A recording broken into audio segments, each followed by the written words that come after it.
Hey everybody, this is Chad Daniels, and you have landed in the middle of somewhere. Hello, how are you? Thank you for coming back. Across from me, after a flight and a delayed flight because of a storm, is Cyrus Amundson. Hey everybody, it snowed in Cincinnati, and they do that thing that they do whenever it snows in Cincinnati where they're like, They panic. let's empty out the grocery stores. It's like zombie, it's wild. That's socialism, brother. I don't want to be a part of that. Why? You just start talking. You start. Speaking of saying something like, that's socialism, brother, you got to hear it. So Kelsey couldn't have cheese or peanuts for the longest time. Uh-huh. And so one of the most dangerous... Cheese or what? Peanuts. Got it. The most dangerous place on planet Earth for her was Five Guys. Because they have the free peanuts. I didn't know that. Oh, yeah, they have boxes of peanuts. So you basically can go in and eat as many peanuts as you want until you get your stuff. Okay. So she couldn't go there because it's like... Can you throw the shells on the... Yes, you can. They encourage it. That sucks so hard. But I think they stopped encouraging it. Someone must have hit the deck. Someone must have tripped on or slipped on some peanut dust. I bet they stopped encouraging it because one of the people from corporate went to one of the towns and saw like a guy's like just saw one person do it, and they're like, "Why did we? This is the grossest shit in the world." I don't think so. I think somebody fell, and somewhere in this country there's a Six Guys burger because they're now part owner. But so we're in there, and we're eating. And now she can go in there. So we've been there several times. We went there doesn't matter, but we go in. And we have noticed that there's a whiteboard, and every day it tells you where the potatoes came from for the French fries. Okay? And it's most always Idaho. And we had just watched a movie called The Order, which is Jude Law's in it, still so goddamn handsome. Yeah. But he's balder than you'd think. But here's the thing. Jude Law has those things that go back. Yeah. And he's still so good looking. Where if he picked his hair up here, he could peel it all the way back is what it looks like. No. Yeah, but I just think like he's got those. He doesn't have a receding hairline, but he's got the... Chad, they call it a toupee. He's got a toupee. He does not have a toupee. He does not have a toupee. I'm going to tell you, he doesn't. No one wears a toupee. Also, imagine being a toupee guy in 2024. Oh, I've seen toupee guys. I saw two of them at Target, back to back, different aisles, different guys, where you can tell because the back of their hair looks like it's not connected and it's oily. And it's a different color. Yeah, and you're like, hey, man, what'd you get in your hair, glue? Yeah, the back of their hair looks like one of those paintings of a lake where the water's here and the trees start here, and it's very obvious. Yeah, where it's just a completely different set of things. But they both were like super old. Very right? old. Yeah, very old. No one's, hey, get me my hair. Yeah, like I've got to go to Target. If you would steal their cart, they'd be stuck because they're using it as a walker to get around Target. So that's how. But so we watched this thing. It's called The Order, and it's about this white power group that breaks off of another white power. I mean, it's crazy, but it's in Idaho. Like NWO and NWO Wolfpack. I don't know what that means, but yeah. That one was NWO is wrestling? Yeah, okay. That one sucked. Go ahead. So we're in there, and then they had a thing where they would go, oh. They would make a little wolf thing, and then But when they howl, don't they open the fingers? No, here's what they would do. They would go, oh, and then the guys like the toughest when you're a kid, this is from when I was a kid, the tough men, like Hulk Hogan and Scott Hall and all these guys, then they would arr, and then they would kiss the wolves. They'd kiss the wolves? And I didn't track that until years later. I was like, why was their gang symbol to kiss the wolves? I will tell you why they're kissing the wolves, because you can't touch tips on camera. So that's what they were doing in the locker room. They're like, and you're not going to believe when Hulkamania runs wild on you. And then he just kissed the tip of his dick with his tip. Still making the howl noise? Yeah. Okay. He rips his underwear off like his shirt. Okay, so there's a regular white power group and a white power wolf just to pack. tell you that it's in Idaho. So Kelsey says, no way. Yeah, I know. So Kelsey said, yeah, I'm sorry. What did you say, Ruby Rig? So Kelsey says, do you think that because we just watched this, she goes, do you think that people would eat these fries if they knew what was happening inside, whatever, right? And I said, does that not make sense? I mean, it makes sense, but like... She just doesn't want to say out loud that the whole state of Idaho is white supremacist? Yes. Like, Yes. I think there'd be some people at the potato factory like, hey, y'all, why is that the Idaho Because accent? we're Dan Cummins and Lindsay, they live in Idaho, and they're yeah. not like that at all. But I'm Seth telling you, lived in like Idaho. this movie is in the 80s, and it takes place in Coeur d'Alene. Yeah. And then there's Spokane references because they're going over there for supplies or whatever the fuck. Yeah, I don't think you get to any town in Idaho and go, no white power guys here. Right. But I don't think they all got together and they go, here's the deal. Every potato that leaves this state is a white power potato. Right, yeah. I mean, WP is carved into several of them. But she says, like, do you think people would eat the fries if they knew what was going on in Idaho or something like that? And I said, yeah, it is interesting. I can't get over why I think that's like their blood diamonds. Well, that's the thing. That's what I said. I go, people won't buy diamonds because of what goes on in caves in Africa for these diamonds, but then people have no problem eating the potatoes of guys that walk into the factory saluting Nazi style. And so I put my hand up and saluted in Five Guys. Because I'll tell you why. Because in my head, if someone shoots me a look like, what the fuck? I go, no, here's the joke. I can just explain. I have no problem explaining all of what just happened. And Kelsey starts sliding down her seat because she goes, no. It felt a lot like Olivia in public when I would say some shit to another stranger. She would just go, what do you do? You can't do that. And I was like, I can do whatever I want. And there's like two guys next to us, Hispanic guys. And it's like, I would have no problem telling those guys I'm making fun of whatever. And she goes, you even say you look like you were at the Capitol on January 6th. And I go, oh yeah, okay. Now I'm starting to feel it. Yeah. And let's be real. Kelsey, pretty gal. Yeah. Doesn't not look like somebody who'd be the girlfriend of somebody at the Capitol on January 6th. Kelsey just cut 13 inches off of her blonde hair and dyed it red to make her look like she's either hiding from the feds or she's joined the IRA. Yeah, she's got that blonde hair, blue eyes where people be like, I'll make the right sort of children with you. Absolutely. Yeah. You know what? Your babies come straight from God. White God. And so she's mad at me. She's like, I can't believe you're doing that. I'm trying to explain, like, I don't have a problem having to explain to everyone in here individually what just happened. And she goes, well, I do. And I go, and that makes sense to me. I do understand. So my hands are pressed down hard on the table for the rest of the meal. I'm sliding them over to grab food. I'm actually just holding them up. My face is going down towards the table as to not raise my hands anymore. You're like being a bitch about it. I look like I'm in 4th grade knowledge bowl. I'm nervous. My hands are pressed down. And then we end up leaving, and because it is cold and flu season, I don't want to touch the door where everyone else has touched the door, so I put my hand way up to push the door open, and she goes, what the fuck, man? And I go, oh no, that's also not it. What's going on? It was crazy. You just start goose stepping to your car. Yeah, I know. Just like, why are you yelling at me, woman? Yeah, I don't think, as somebody who is also a problem in public, for my significant other, I agree with you. I don't agree with you. I'm not out like throwing up the Sieg Heil to like get ha-has at the Five Guys. I do understand how that would be crazy. But I don't have a problem explaining something. I don't have a problem. In fact, I find that to happen not a small amount of the time where I do something and somebody's like, what are you doing? And I'm like, oh, because of this thing. And in your mind, when you explain something that you did that was funny that somebody didn't get, you're like, man, just wait till you get this. And then you explain it and they're like, all right, I'm going to take off. When you look like me and you're turning to a couple Hispanic guys going, no, I'm making fun of people you're going to love this, man. No, new Hispanic friends. Let me tell you why I was doing Hitler's hand signal. Yeah, they raised their hand. I have a question, like, raise it correctly.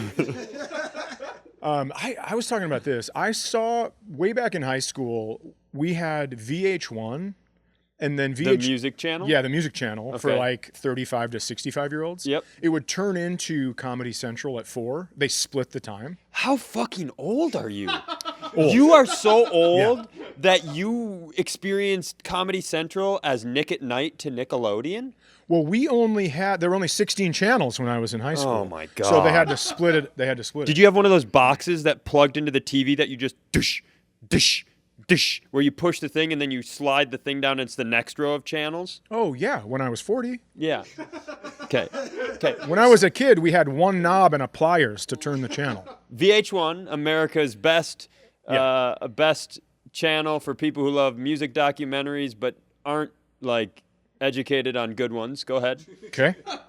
I never watched it. I just waited Hey, do you patiently. like a music documentary that's really interesting? Well, here's Behind the Music. Yeah. Do you want to know what the bass player was doing while that good documentary was being filmed? He was in Idaho picking potatoes.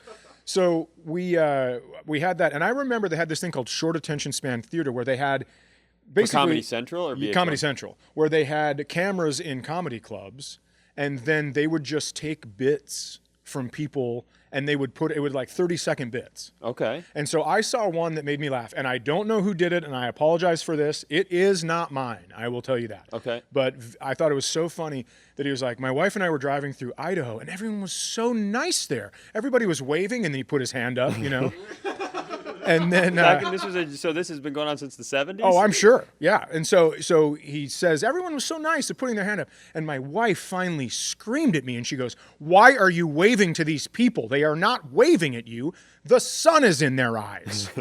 And I always thought it was so funny he got yelled at for the wrong thing. Yeah, that's great. I think it's great. So I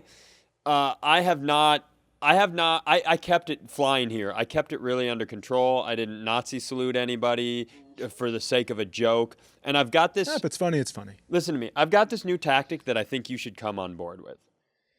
This makes me nervous because you know that I get a little more extra aggressive. Well, it's you don't like to be told what to do. You have something called oppositional defiance. And Wow. so Someone did their research. Justin, if you could put the definition of oppositional defiance on the screen. I think everybody knows right what here. it means. Go ahead, put it on. I think here. those two words are pretty self-explanatory. So, I think the definition would be really funny to read for somebody who's Don't been argue with me. watching this podcast. Because of the snowstorm, I knew the airport was going to be crazy because a bunch of people were pushed back. Okay. So I get there, and do you tip at the airport when you curbside check or when you get a ride in the handicapped golf cart? Okay, so I don't curbside check anymore, but when I would tip because it's kind of like a speed game where you go, this gets there faster. And then I've never ridden in one of those things, but I have seen the elderly tipping. So, and I tip the guy outside just because I think I tip because I tip, right? Mm-hmm. I would tip him no matter what. But also there's something unsettling about here's my bag outside of the airport. I hope it gets there. Right, yeah. It's just another barrier to actually getting to my location. But what I always do is I get the bag up there, I get everything settled, they take the bag, and I tip them at the very end. And it made me laugh this morning. No one has ever been more hot cold than the guy who took my bag, printed my boarding pass, put my bag on the thing without a tip. Yep. The moment I got the tip, he's like, I'll take good care of it. I'll take good. He shifted immediately. Yeah, money talks. So let me tell you, I had like kind of an opposite experience. So for a while, and this is going to make me sound like the biggest chode, but no. Before Christmas, I would have this merch cache, and I didn't know what to do with it besides like you could spend. So for insiders, a lot of people, this is when I sell merch. Like is that koozie that he has that like what's the one you have the one that says those tits would make good pillows or whatever? Is that Yeah. So that's fucked up. You made all the money off him. That's true. And so the other one that's just got a guy standing there like this. Yes, with his hand up. Yep. Look at how good my shoulder did that. That was pretty good. Thanks. Yeah. Now we don't have to put up with all these fucking excuses. He burned himself. He showed his true colors. It's my good shoulder. Look what I can do. So I used to think to myself, right, because I do have merch that says drive safe, don't rape, and I have a problem spending that money. So there are, right, there's like a couple scholarships that go out with this money and some other stuff. But when I get cash, sometimes I don't know what to do. So when there is a woman of motherly age that is like having to clean other people's shit at the airport. This is my favorite type of Chad Robinhood. It's my favorite, where you assume someone's suffering. Listen to my voice. This is serious. This is my stand-up comedy voice brought to the podcast to prove a point. Don't do that. Don't deflect. I'm not deflecting. Okay, just keep going. I just want to let mocking me. I'm not mocking you. I'm telling you. And by the way, I don't know if they need help. I just know if I was cleaning other people's shit, if I had a scraper and I was scraping gum off of something, I would want everyone that walked by me to give me money. You know what most people don't realize about this podcast? Other than that, like, it's the only time we talk to each other nowadays. That's not true. Is that so the last episode, we talked about how I would let Jenna French a guy who looked like Idris Elba at a Christmas party. Sure. Right? And so I got a few messages of, like, calling me a cuck and stuff. And a few of them followed up with. And by the way, you know how hard it is for someone my age to make a bunch of fake accounts? I got to get a new email address. It's hard. So I think when you get to a certain age and a certain level of wealth, which you and I will never achieve. Correct. But like when you get so much success, I think you're just like, what other ways are there to have sex? Like I think you like lose your mind. Like there's you need these new like. Why does the wealth come into that? I think it's power. I think like achievements, like you unlock all these like the more you accomplish, the more power you have. You just want more, and pretty soon you're getting choked by a maid in a hotel room that you had to pay to do it, and you're like, this would never happen for anybody else. Because I know some poor motherfuckers I went to high school with that have told me some stories that made me have to sit down. Yeah, I agree. Here's the thing. I think it's all, but the point I was getting to is you get to a certain point in life, like some people do, and they're doing wild things just to get themselves going. Sure. And so what I don't think people realize about this podcast is we just passed episode 300, and maybe this I didn't realize that even. Bringing down the fourth wall is basically half of what happens here is us bringing up stuff that the other person really can't handle. Oh, absolutely, that's what it is. Have you guys not? How many episodes? Wait a second. You don't think people know that? I can't. I mean, I think it's why they tune in. They're like, well, my mom passed 7 years ago, and her and dad used to fight a lot, so now I watch Middle of Somewhere. Well, these people messaging me did, and I was like, do you not understand that all I want to say is, go ahead, fuck my wife, just so I can see Chad's blood curdle. Oh, God. And almost I'd go burst crazy. out of his neck. Yeah, I would, guess what? I would never You give brought up politics the first sentence I of the would show. never give anyone at the airport money again. I would save it all and pay guys to fuck your wife as soon as you say that. So you are looking for someone who... Here's what I'm doing. If they have to touch anyone else's shit, if it's even a dude in the men's restroom, if he has to put his hand with a glove into a urinal to pull someone's gum out, first of all, it should be DNA tested. Sucks. And we should fucking kill that guy. Yeah. Because you walked by several garbages to get here, and now what are you going to do? You're fucking shooting clay pigeons? You spit your gum out and try to piss on it before it lands? Fuck you, bre. So... Then around Christmas, I would just go, hey, Merry Christmas. Hand a little something. And then, I love it. But a lady one time really started yelling at me. And that's the last time I ever did it. That's because of how I responded. Well, yeah. It's like, I don't need, and I go, oh, I didn't think so. I just like, you're touching other people's shit. And so I was just doing this. And then she yelled at me. And I stood there and I took it. And then I was full flop sweat walking away.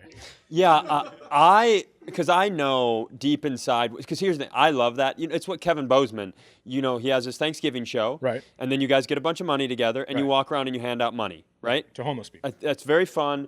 I think it's very nice of you. I also do think that, 9 out of 10 or 99 out of 100 people would really appreciate that and understand the gesture. I did know that there was going to be people out there who wouldn't. Absolutely. And I just love that. Kevin Bozeman and I walked around after Thanksgiving with Jeff Tate one time, and we were handing out money to homeless people, and one of the homeless guys goes, give it to him, and pointed to Jeff Tate. And we were like, no, those fingerless gloves are part of his No, outfit. he doesn't have 3 sweaters around his waist for warmth. It's a style. I love Jeff so much. So that backfired. And here's the thing. I know that people don't ask. I am pushing this on others because some days when I can't fucking get out of my cloud and I can't figure out how to be happy by myself, doing that makes me happy. But then when I get yelled at, then I'm like, oh, this cloud's going to be here for a week. Speaking of people who have to touch other people's shit for a living. Yeah. So we had to hire a plumber. Okay. So I got up in the morning. My brother Jess is staying with us. Okay. He stays with us in the wintertime. Yep. He winters in Ohio.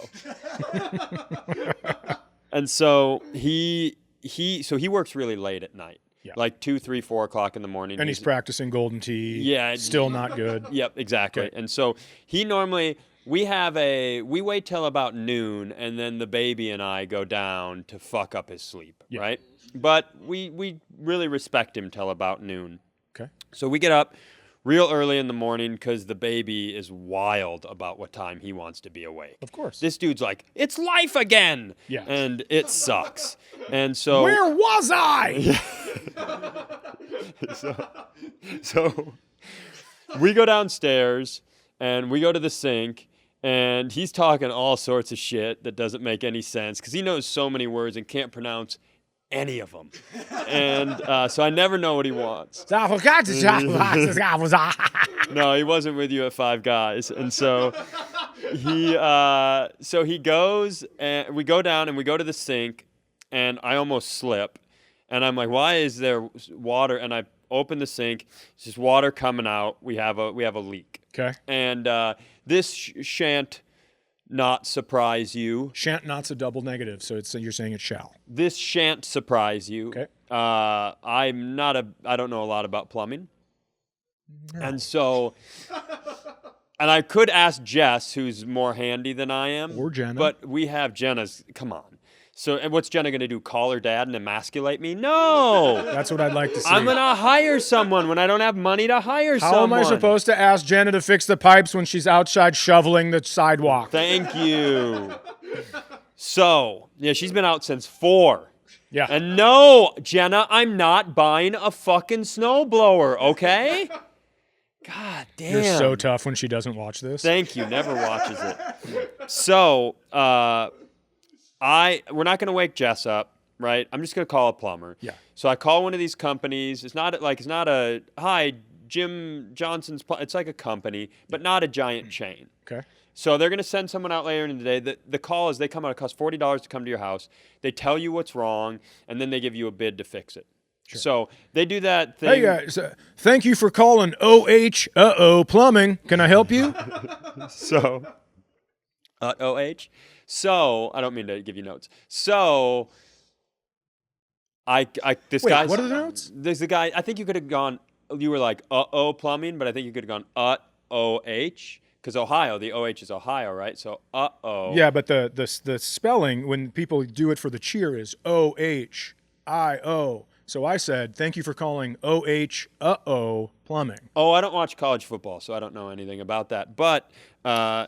Disagree. The second, I thought you were just saying the Ohio thing. We're lost in the weeds here, I think.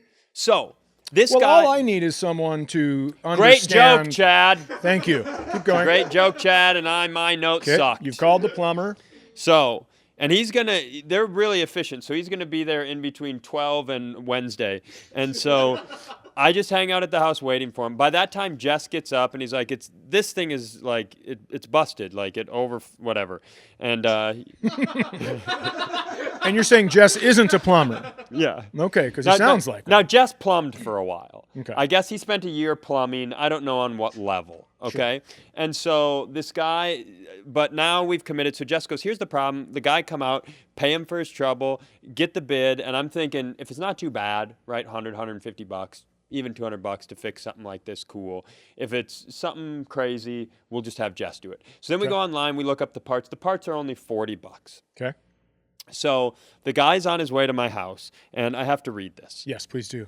So they send me a text Yeah. before he gets here. And, it's the normal, hey, the guy who's going to fix your stuff is going to be here. But they included a bio in the text Oh, boy. for the plumbing company. Hell yeah. And I'm not going to say his name, but Guy has been a master of plumbing since 2008, delivering unmatched expertise and innovative solutions to every project. With a deep understanding of plumbing systems and a knack for troubleshooting, he brings a wealth of knowledge and dedication to his work. Outside of his professional life, Chris enjoys fishing, boating, sports, gardening, and spending time with his family. Mm-hmm. And the whole time, because they're like, he'll be here in 10, so that plus 50. And in that hour, I couldn't stop thinking about the person whose idea that was, who then had to go to all the plumbers and be like, hey, guys, before you head out into the world to, grapple with people's disgusting hair, shit, and food remnants for, I don't know, the 3,000 to 8,000th day of your life, could you give us a quick 60 to 120 words on your hobbies? Outside of work. We need this outside of work. Daryl, how about you? Backyard bare knuckle boxing. Okay, yeah, we're going to call that gardening. Yeah, could you just put sharpening shit in my garage? Could you put that in there? Yeah, dude, the sort of guys that just be like, how about you put that I beat up fucking idiots like you? That's my bio. I beat up Trent, I hate Trent. How about you put burying stuff? I bury stuff. So this guy gets here. He's super chill, super nice, identifies the problem, comes in with a really great price. What do you think it is? It's $461. Well, of course it is. This is an innovative, outside-the-box solution. What am I do you paying expect? $1 per letter in the bio? $461. So Yeah, it's innovative, dude. We do the thing where we go, hey, that's a little much. We're going to figure it out. I'll pay, you pay the trip to come out. And I'm itching here. Okay. And I'm going to work because it itches. I'm scratching. You're here. Scratching an itch, yeah. I'm scratching an itch here. And I'm probably doing it longer than I realized because he goes, what's going on there? Yeah, as he's fucking shrinking in his own body because he's so scared to get the scabies you have. So Jess is in the other room, and I go, I just have a little psoriasis. And he goes, no, I have psoriasis. And you could hear Jess from the other room go, duh. I'm surprised he didn't peek his head in and go, that wasn't in your bio. So, because Jess knows what's about to happen, if you come to work on something in my house, I don't know, before you get there, I'm like, I don't want to talk to this dude. And 6 hours later, we're exchanging everything, right? It's just what happens. Yes, all of the things. So he and I both start talking about psoriasis and then autoimmune diseases and then eating healthy. And then we start talking about the food industry. He grows his own food. I'm talking about how I want to grow my own food. Jess is in the corner with a shotgun in his mouth. Yeah. Like he's trying to look for an in for him to be like, thank you. It was nice to meet you. Like he's trying to jut into the conversation, and we have to go. Like the baby's at his nap. Jess is banging on the ceiling, hoping the baby wakes up upstairs. So we go all the way down, and now I know where I'm gonna buy my. There's some farmers in Ohio. I didn't know where to find them before, where I can buy my half pig, my chickens. Of course, yeah. Where I can get my clean food. Yep, you can go to this guy's house who has an endless supply of human shit to grow his vegetables. So it did get to the point in the conversation where the baby, we are lucky the baby woke up because it went from like psoriasis to autoimmune to the health industry to the food industry. And like the moment I was like, yeah, they're fucking poisoning the ground.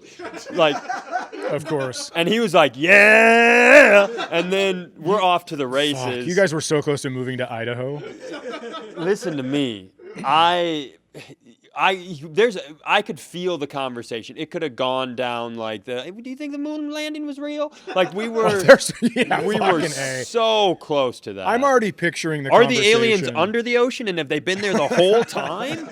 where you guys are like, well, hey, you could come here and do some stuff for me, and I'll buy your vegetables. I mean, Let's just start a little co-op. you scratch my back, I'll scratch yours, and then you both giggle because you have psoriasis. Yeah. It sucks. Little bit of but dude, here's the thing. I have been trying to, and I will not be poked at by you about this because the amount of like witch doctor bullshit that's happening in your house right now. Sure. I have been trying to detoxify my home. Yeah. And which is a super easy thing to do. Need to get rid of that lady. Yeah, brother. It's a good thing she doesn't listen. Well, I know she doesn't, or I would be terrified to say that. So, but it is very, very hard because I don't know if you guys noticed, the ground is poison, the air is poison, the water's poison, and every company has profited off of poisoning us all lying because the lawsuits don't cost as much as the profits they make off poisoning us. But the first thing he did was talk about politics.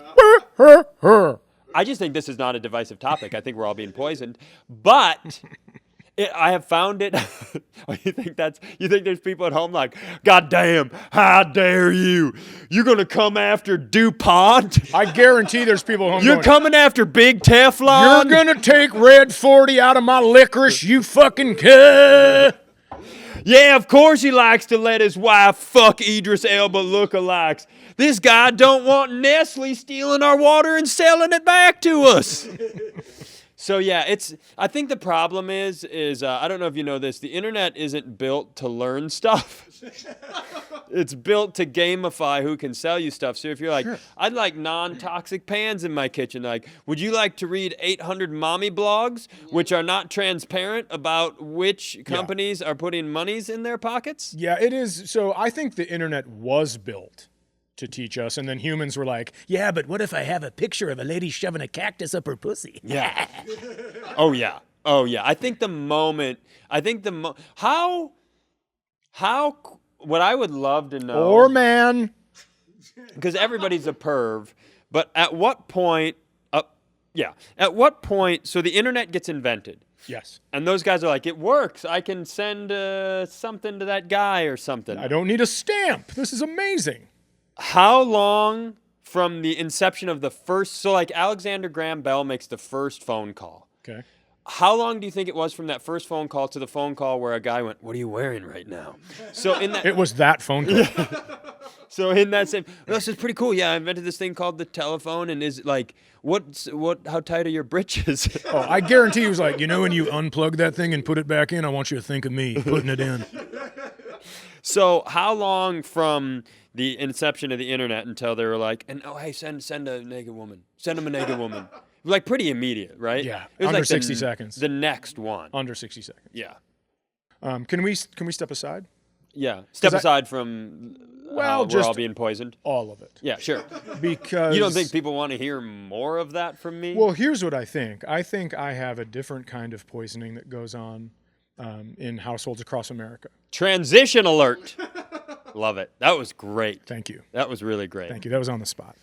I have a question. What is the statute of limitations? And I don't know how to ask this, so if you have questions, and I know you're going to. Is it of Zeke Heiling out of Five Guys? No.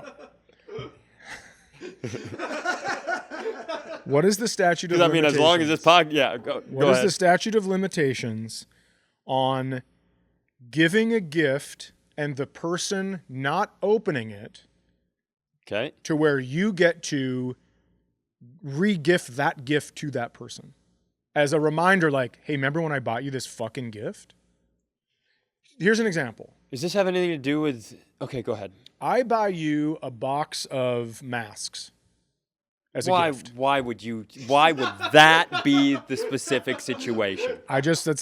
So I buy you that as a gift. You don't open it. And I buy you a shotgun with a single bullet that just says the word masks on it. Yes, correct. I go to your house. Sure. And by the way, I've opened the shotgun. Sure. Because I'm a good person. Okay. I open it and I go, oh my God, this shotgun's beautiful. You had the bullet inscribed with masks? And I'm flipping it around. You're like, careful. I'm going, it's great. I'm so excited about this. You get it and you gift. open it right away. And then I come to your house 2 months later, and I've noticed. And these are Okay, but we gave each other the gift on the same day. Correct. Okay. These masks, unopened. Now, here's the question. Do I get to take those back, rewrap them, and be like, here you go, buttfuck, as a reminder that I gave you this gift, you didn't open it, or can I take it back completely and regift it to someone else? I don't even know how to traffic in this conversation because I'm trying to imagine the type of person who doesn't open a present. Yeah. I don't do you go to a steak restaurant and when they put the food on the table you're like, check please, and you leave? Yeah, it's the Is this one of those, like, is this a present version of that whatever Sting does with sex? Tantric? Does he never finish? He doesn't finish. Do you finish in finishes. Tantric? Sure you do. Do you? Yeah. I think you just sit there. You have to be real still. And they're like, do you feel me? Because I feel you. That's soaking. That's what the Mormons do when No, they're but young. I think tantric sex is pretty close to soaking. Is it? Yeah. Justin, go ahead, look that up. So okay. I think soaking, you have to have a different name because you can't call it tantric sex because the Mormons are like, it says sex. I just think it's cool that all the other Mormons come and jump on the bed.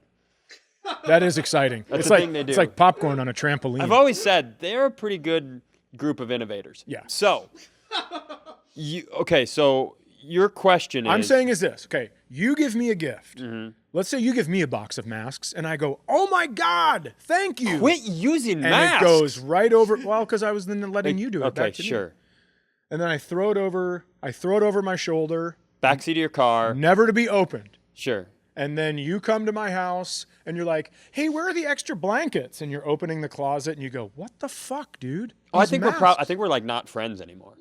Interesting. I think no. Here's the thing. I'm gonna ask you. Well, first, what I'm gonna do is I'm gonna leave and I'm gonna shit talk you so hard. Okay. I'm gonna get Ethan on the phone. I'm gonna be like, what the fuck is this dude doing? I spent time and money on those masks. Doesn't he? This is the way I show love, and you're taking my love and you're just spitting it into this closet. Right. So I think I'm probably really upset about it, and then I slowly stop investing in you as a relationship. Okay, good. Does that feel like an overreaction? I don't think you need to stop investing in me. I think you should. Do I give you an opportunity to explain to me why the present that I gave you isn't opened yet? I think you give me that opportunity after I reopen this gift. I think you wrap it. I think you go, hey man, I got you something. Yeah. And then I open it, and then I feel shame and dread, and you stare at me, and you don't ask questions. You just stare at me until I have to say something. Sure. I have to either explain myself. I have to ask you a question like, oh, what are they? Wow, I need these. It's like, no, you don't, clearly, because I found them in your fucking closet. So, do we want to get what's behind this? No, we don't. I'm just asking you. I need permission to act a certain way. Yeah, I'd be like a huge dick about it. I would be so unlikably unlikable. I acted like such a monster at Christmas this year for things that were so much less offensive than that. If all of a sudden I found out one of my siblings hadn't opened my gift yet, I'd rally all my other siblings up to freeze them out for a while. What are we talking about? Yeah, I would flip out. I got my daughter Olivia one of these. I was trying to pick who it was. No, this isn't about her. I'm telling you. Like, I got her one of those pop dolls or whatever they're called. Funko Pop from Wicked. I got her two of them. I got her the two main characters because we'd gone to Wicked a bunch of times, the musical. All these things are out now because of the reinvention in the movie. And she liked the gift so much, she fucking opened the box and took out the Funko Pop, which you're not supposed to do. No, that's the way you do it. And so I go, I think people leave that in there. She goes, I just want to see it and play with it. And I'm like, well, there you go. So this is the opposite end of the spectrum. Okay. And now, also I had a relative at my house during Christmas who got money, cash money, and then complained about it.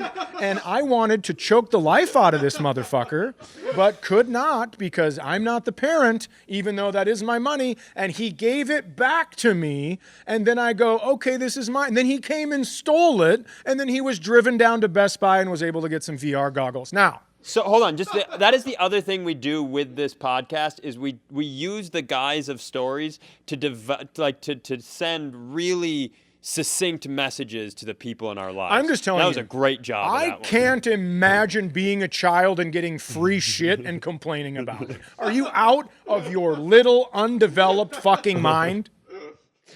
So Excuse me, you guys. So it's because we're on, what are we, the second? We're recording. Spoiler alert. We're recording a couple days before Monday. It's Thursday the 9th. Yeah. Right? So somebody has had, what I can derive from this is in the last few days, you've had a situation with somebody you love who you likely gave them a present around the 24th or the 25th. We are now 15 days past that. Oh, we wish that were the case. I gave this gift over 2 years ago and recently found it unopened, unused, while I maybe have been asked to do the function of the gift over and over and over. And it's like, well, now we've got some issues. So my question is, can I respectfully take this gift, rewrap it, give it to the person, and be like, here, maybe this will help like it should have for 2 years. Why'd you put the word respectfully in front of it? Nothing you want to do here is respectful. Because... You just were saying that because that's how language works. Respectfully. Yes. So, or you take it and you give it to someone else. Yes, I think that's okay. I agree. Okay, thank you. I think that's okay. That's all I wanted. I know this was a long way. I just want... And that'll do it for us approval on the show today. We're never going to learn who this is, and you've been in the middle of something. Who is it?